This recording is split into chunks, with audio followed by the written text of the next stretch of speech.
I do it because I want to do it, not because I have to do it. Whereas Pacquiao, at his age, which is sad that he has to fight.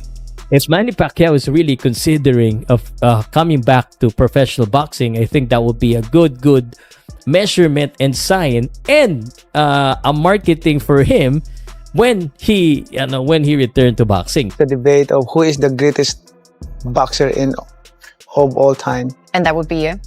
I don't know. That's why I'm still keep fighting. Floyd Mayweather has finally broken his silence on the much-talked-about return of his longtime rival, Manny Pacquiao, who, at 46 years old, is stepping back into the ring. Known for their historic 2015 bout that captivated the boxing world, Mayweather and Pacquiao's rivalry remains one of the sport's most iconic storylines. In his first public reaction to Pacquiao's comeback, Mayweather didn't hold back, addressing the buzz with a mix of respect, caution, and subtle challenge. Fans and pundits alike are now speculating whether this could reignite one of boxing's greatest rivalries or set the stage for something even bigger. If you liked this video, please subscribe, punch Vista, and click the bell icon for more latest and interesting videos. Manny Pacquiao vs. Mario Barrios is a done deal. Fight will either happen July 19th or July 26th in Las Vegas or San Antonio. And it's not going to be a pay-per-view. It's going to be free on Amazon Prime. Whew. We blast Jake Paul for these types of fights. And yet a current world champion in Mario Barrios is going to go after Manny Pacquiao. Listen, I get it. You get to share the ring with the legend of Manny Pacquiao, one of the greatest to all ever do it. But he's been retired now. He's already in the Hall of Fame. Manny Pacquiao did not look good in his previous exhibition he did last year either. Mario Barrios should easily run laps around Manny Pacquiao, destroy him. Why are we wasting time with this type of fight? Manny Pacquiao, the legendary Filipino boxer and the only 8-division world champion in boxing history, is set to make a remarkable return to the ring at the age of 46 after retiring in 2021 following a unanimous decision loss. Yordenis Ugas Pacquiao has announced plans to challenge Mario Barrios for the WBC welterweight title in July 2025. This comeback fight is particularly significant, as the WBC welterweight title was the first world championship Pacquiao won in his storied career, capturing the WBC flyweight title in 1998. What's the next fight you're working? You're going working now, Where? Oh, you going to New York? No, I'm saying. You know, I know someone, he's one of the main coaches here, and they said, why is Roberts Gardner a coach? They thought he was the guy. No, I'm serious. Someone thought that you were the Gardner guy. Blas? Yeah, no, someone seriously, one of the boxing reporters. No, Blas. I said, no, he's not. Yeah, of course, he's a legend. Where is he? The firefighter. They thought I was Because they saw the video and they got confused. Oh, Mikey's here. Who's the guy with Mikey? I don't know. Who's the guy with Mikey? Okay, really quick. Manny Pacquiao. It looks like he's fight Barrios July 19th. Who wins? Mario Barrios, 29-year-old American boxer from San Antonio, Texas, currently holds the WBC welterweight title. He secured this championship after a dominant performance against Yordenis Ugas in September 2023, where he knocked Ugas down twice and won by unanimous decision with scores of 118-107 twice and 117-108. This victory marked a significant milestone in Barrios' career, elevating him to full champion status following Terence Crawford's move to the super welterweight division. Barrios has expressed enthusiasm about the possibility of facing boxing legend Manny Pacquiao. Has stated, "I'm very excited at the possibility of this fight being made. Manny Pacquiao is a future Hall of Famer, a legend, and someone I looked up to growing up. To share the ring with him would be an honor and a dream come true." This sentiment reflects Barrios' respect for Pacquiao's storied career and his eagerness to test himself against one of the sport's all-time greats. The matchup between Manny Pacquiao and Mario Barrios has garnered significant attention within the boxing community. eliciting a range of opinions from experts and fans alike. WBC President Mauricio Sulayan has expressed strong support for the bout, highlighting Pacquiao's legendary status and the precedent of former champions making successful comebacks. Sulayan stated, "I do like the idea very much. I think Pacquiao can beat any fighter or be competitive with any fighter today." This endorsement underscores the WBC's willingness to sanction the fight. Recognizing Pacquiao's enduring appeal and competitive spirit, Pacquiao's advisor Sean Gibbons also views the fight as a viable opportunity. He described Barrios as the perfect fighter for Pacquiao, noting that it's a 50-50 fight, but a very winnable fight for Manny. Gibbons emphasized that Barrios' style could align well with Pacquiao's strengths, suggesting that the matchup is both competitive and favorable for. We have Sean Gibbons here, Manny Pacquiao's right-hand man, advisor, head of MP Promotions. Sean, I know you spent a lot of time with Manny Pacquiao over recent weeks and months. There's a lot of conversations about Manny's comeback. What is the latest that you could offer and the update around the potential matchup with Mario Barrios?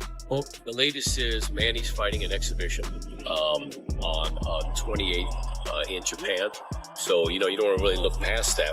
But if he's successful there, Mario Barrios, we've talked about Conor Ben, which I believe was a great fight. That would have been a tremendous fight. We could have done it in England. We could have done it in the U.S. We could have done it in Riyadh season. But the fact that he wasn't able to come off the suspension, that put the brakes on that. So that brought us to Mario Barrios. He's the WBC world champion.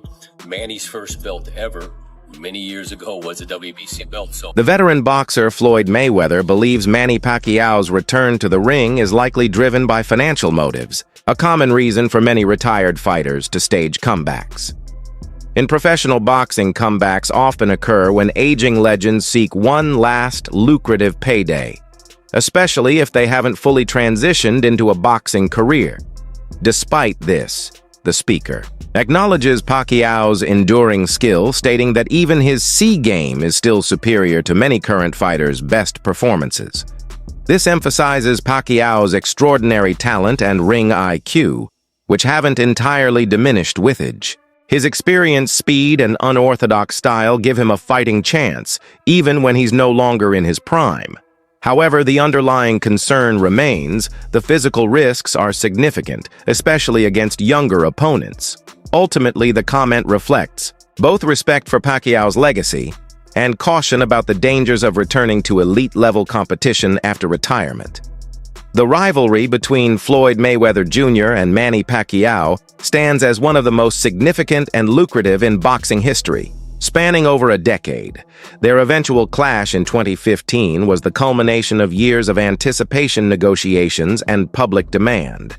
The initial discussions for it began around 2009, when both fighters were at the pinnacle of their careers. However, disagreements over drug testing protocols and promotional issues delayed the fight for several years. Mayweather insisted on Olympic-style drug testing, which Pacquiao initially declined, leading to a breakdown in negotiations. Further complications arose from network affiliations and purse splits, keeping the fight in limbo despite public clamor. Finally, on May 2015, the two legends met at the MGM Grand Garden Arena in Las Vegas in a bout dubbed the Fight of the Century. Mayweather entered the ring with an undefeated record of 470, while Pacquiao boasted a record of 57-52. The fight generated unprecedented revenue with over 4.6 million pay-per-view buys and more than $600 million in total earnings, making it the highest-grossing boxing match at the time. In the ring, Mayweather employed his signature defensive strategy, utilizing precise counterpunching and footwork to neutralize Pacquiao's aggressive style. Pacquiao struggled to land significant punches, later revealing he had sustained a shoulder injury prior to the fight. After 12 rounds, Mayweather secured a unanimous decision victory, with judges scoring the bout 181-10, 116-112, and 116-112. Despite the massive build-up, the fight received mixed reviews from fans and critics, with some expressing disappointment over the lack of action and excitement. Nonetheless, the bout solidified Mayweather's legacy as one of the sport's greatest defensive tacticians and added a significant chapter to Pacquiao's storied career. In the years following their encounter, both fighters continued to compete, with Mayweather retiring undefeated at 50-0 and Pacquiao capturing additional titles before retiring in 2021. Mayweather. The Pacquiao rivalry remains a defining moment in boxing history, exemplifying the sport's blend of athletic prowess, strategic mastery, and global spectacle. Any version of Mayweather would have always beaten Pacquiao, in my opinion. I think Mayweather would have always done what's necessary for Pacquiao. Manny Pacquiao had a greater career, but I think Mayweather is a better fighter. And I think Mayweather had the right things for somebody like Pacquiao. I mean, he had the right one-punch speed. He had the right IQ. He was bigger than Manny with longer arms. He had great feet. It's just a kryptonite for Manny Pacquiao. I personally thought so. Manny Pacquiao spoke about that he shouldn't have. Floyd Mayweather. Floyd Mayweather, yeah. Because it's a time and a place for everything. I'm not going to say he's right and I'm not going to say he's wrong. You know, but it's so crazy. When he spoke about it, I could have easily came out and said, yeah, you spoke about it. I ain't have to say nothing. Just by you saying my name, they gave me a check for $4 million. He said my name when he didn't supposed to. Remember I said, it's a time and a place for any and Pacquiao's decision to return to professional boxing comes after a period of political involvement, including a campaign for the Philippine Senate. His advisor, Sean Gibbons, confirmed that Pacquiao aims to conclude his illustrious career by reclaiming the WBC title, emphasizing the sentimental value of the belt that marked the beginning of his ascent in boxing. The anticipated bout is expected to take place in Las Vegas, with venues like the T-Mobile Arena or MGM Grand being considered. While the exact date and venue are yet to be finalized, the fight is projected for late July 2025, following the conclusion of Pacquiao's political commitments. This comeback has sparked discussions in the boxing community, with fans and analysts debating the implications of a 46-year-old Pacquiao returning to challenge a younger, active champion. Nonetheless, Pacquiao remains confident, citing his experience and the relatively low amount of punishment he has taken in recent years as factors that could contribute to a successful return. In July 2024, Manny Pacquiao faced Japanese kickboxer Rukia Ano in a 3-round exhibition match at Japan's Saitama Super Arena. Originally slated to fight Chihiro Suzuki, Pacquiao encountered a significant challenge when the taller Ano stepped in as a replacement. Ano leveraged his height and reach advantages, landing effective jabs and combinations that kept Pacquiao at bay. Pacquiao struggled to penetrate Ampo's defense and found it difficult to execute his signature footwork, partly due to the thick ring matting. Despite a spirited effort in the final round, the bout concluded without a knockout, resulting in a draw. Pacquiao later admitted he was only at 60% form and had not trained adequately for the match. His advisor, Shaw Gibbons, attributed the underwhelming performance to under-preparedness, noting that Pacquiao didn't come in at 100%, and was lackadaisical. Boxing experts have expressed a range of opinions regarding Manny Pacquiao's comeback. Promoter Ben Shalom acknowledged the allure of returning to the ring, but cautioned against it, citing health risks and the precedent of past fighters whose late career bouts had detrimental effects. Shalom stated, "It is very hard as a promoter to say it, but equally, if you have enough money in the bank, you have to protect your health." Shalom emphasized the challenges aging athletes face when attempting comebacks, noting that the desire to return is often driven by an addiction to the thrill of competition. Here marked, "Fighters are addicted to that buzz, and it is very hard to replace it in those final years." Adding to the concern, legendary promoter Bob Arum has also advised Pacquiao to consider retirement to preserve his health. Arum expressed worries about the long-term effects of continued fighting, especially referencing the neurological damage suffered by Muhammad Ali. He stated he's over 40. He's got to watch out. I really am worried. Don't start the boxing like that. Yeah, it's lazy, right? Just kind of. When you do like shadow boxing like that, what is that for? Because you can apply that in habit. You become a habit. When you shadow boxing like. Woo! Woo! The speed is still there. Woo!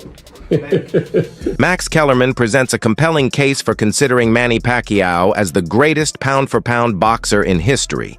While acknowledging that Sugar Ray Robinson is widely regarded as the top choice, Kellerman's argument hinges on two primary factors.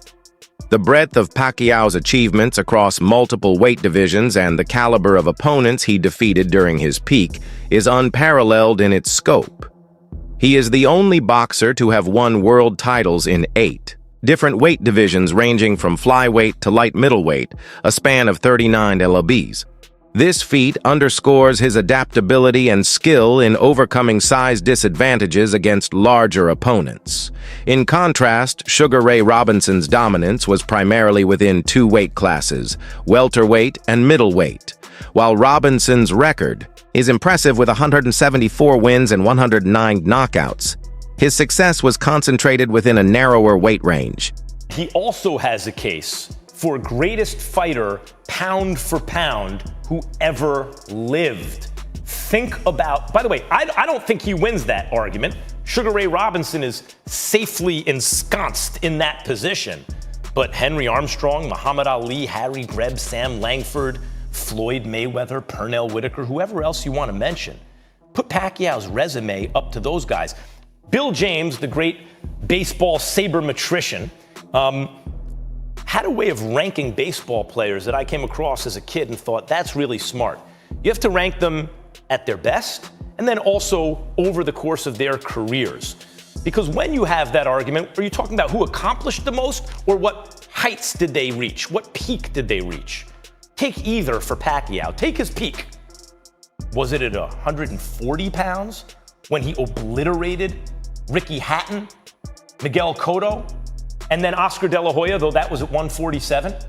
Was that Pacquiao's peak? Because remember, that's when the Mayweather-Pacquiao hype actually reached fever pitch. Oh my God, these are two of the best fighters we've ever seen. And they're both in their primes, in the same weight class at the same time. That's it for today's video. Stay tuned until next.